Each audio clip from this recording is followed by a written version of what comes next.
আৰু আমি সকলোৱে একেলগে সমস্বৰে ঐক্যবদ্ধভাৱে ক'ব খুজিছো আমি জুবিনদাৰ মৃত্যুৰ ন্যায় পাবই লাগিব তাৰ কোনো বিকল্প নাই আজি এটা মাহ সম্পূৰ্ণ হোৱাৰ পাছত ৰাইজৰ মনত দুটা কথা এটা জুবিনদাক জীয়াই ৰাখিব লাগিব দ্বিতীয় ন্যায় পাব লাগিব জুবিনদাক জীয়াই ৰাখিবৰ কাৰণে আজি সংকল্প লোৱাৰ দিন মই ভাবো যে তেখেতৰ সৃষ্টিশীল সকলো প্ৰতিভা অসমৰ গাঁৱে ভূঞে উঠি অহা বহু হাজাৰ হাজাৰ বছৰলৈকে অনাদি অনন্ত কাললৈকে তেওঁৰ এই সৃষ্টিশীলতাই যাতে আমাৰ হৃদয়ত কম্পন তুলিব পাৰে তাৰ কাৰণে আমি প্ৰথম দায়িত্ব পালন কৰিব লাগিব দ্বিতীয় তেখেতৰ আদৰ্শ অলপ আগতে কোৱা যেতিয়া এগৰাকী মানুহে জাতি নাই মোৰ কোনো ধৰ্ম নাই মোৰ কোনো ভগৱান নাই বুলি ক'ব পাৰে সেই মহান আদৰ্শৰ প্ৰতি যাতে সমগ্ৰ অসমৰ সমগ্ৰ পৃথিৱী সমগ্ৰ ভাৰতবৰ্ষৰ প্ৰতিটো প্ৰান্তৰ জনতাই যাতে সদায় শ্ৰদ্ধাশীল হৈ থাকে সেই আদৰ্শক জীয়াই ৰাখিবৰ কাৰণে আমি সকলোৱে কাম কৰিব লাগিব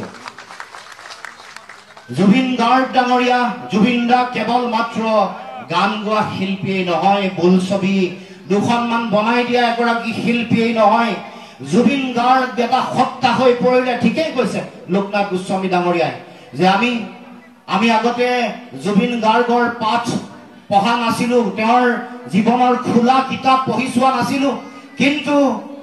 আমি অৱশ্যে জুবিনদাৰ গান শুনি শুনি ডাঙৰ হৈছো পথাৰত যেতিয়া ভলী খেলি আছিলো পথাৰত যেতিয়া লং জাম্প মাটি খানি থোৱা লং জাম্পৰ ফিল্ডত যেতিয়া জঁপিয়াই আছিলো তেতিয়াই ফিলিপছৰ টেপত বাজি উঠিছিল অনামিকা তেতিয়াই বাজি উঠিছিল এইবোৰ মায়া মাথো মায়া সেই গান শুনি শুনিয়ে ডাঙৰ হোৱা মানুহ আমি জুবিনদাৰ গানৰ লগত ডাঙৰ হৈছো গতিকে আমি সেইকাৰণে মনোদাক কৈ থাকিলে গাই থাকিলে সব লিৰিক্স আহি থাকে ইটোৰ পিছত ইটো কিন্তু মই জুবিনদাৰ গোটেই গানবোৰ সংগ্ৰহ কৰা যিটো সংগ্ৰহালয় আমাৰ ভাইটি এটাই কৰিছে তালৈ গৈছিলো তেওঁৰ জুবিনদাৰ অন্ত্যেষ্টিক্ৰিয়া হোৱাৰ পাছত দেখি মই নিজেও একেবাৰে অতি আচৰিত হৈ পৰিলো সকলো বিচাৰি আনিছে এনেকুৱা এটা কেছেট বিচাৰি যে 25,000 ডলাৰ পশ্চিমবংগত বাঙালীত গাইছিলে এটা কেছেট বিচাৰি নাপায় 25,000 খৰচা কৰি আনিছে গতিকে সেইটো তাত থিয় হলে গম পাব যে জুবিনদাই তেওঁৰ সৃষ্টিৰ বিশালতা হিৰেণ গোহাঁই কৈছে যে তেওঁৰ গানবোৰত কেৱল মাত্ৰ পেনপেনীয়া প্ৰেম থকাই নাই তেওঁৰ গানৰ মাজত থকা গীতি সাহিত্য গানৰ মাজত থকা শিল্প চেতনা সমতাৰ বাণী পলিটিক্স নকৰিবা বন্ধু বিষ্ণুপ্ৰসাদ ৰাভাক তেওঁক কোৱা তেওঁৰ মহানতাক লিখা গান হুৰ ঘূৰাই দে এইবোৰ গানত থকা যিটো ছচিয়েল মেছেজ যিটো সামাজিক যিটো বাৰ্তা সেই বাৰ্তাই জনগণক জাগৃত কৰিছে জীয়াই ৰখাৰ শক্তি আৰু সাহস দিছে যি সময়ত আমাৰ অসমত বিভিন্ন ধৰণৰ মানে সাংস্কৃতিক প্ৰভুত্ববাদ আৰম্ভ হৈছিলে বেলেগ বেলেগ জেগাৰ পৰা এতিয়া তেওঁ যিহেতু জুবিনদা সকলোৰে সীমনা অতিক্ৰম কৰিলে মই জেগাবোৰ ক'ব খোজা নাই ভাষাও ক'ব খোজা নাই সেই সময়ত প্ৰভুত্ববাদী আগ্ৰাসন চলাৰ সময়তে জুবিনদাই আমাৰ গানবোৰ আমাৰ যে 40টা ভাষাত 38,000 গান গালে সকলো জাতি জনগোষ্ঠী ভাষা ভাষী ধৰ্মাৱলম্বী লোকক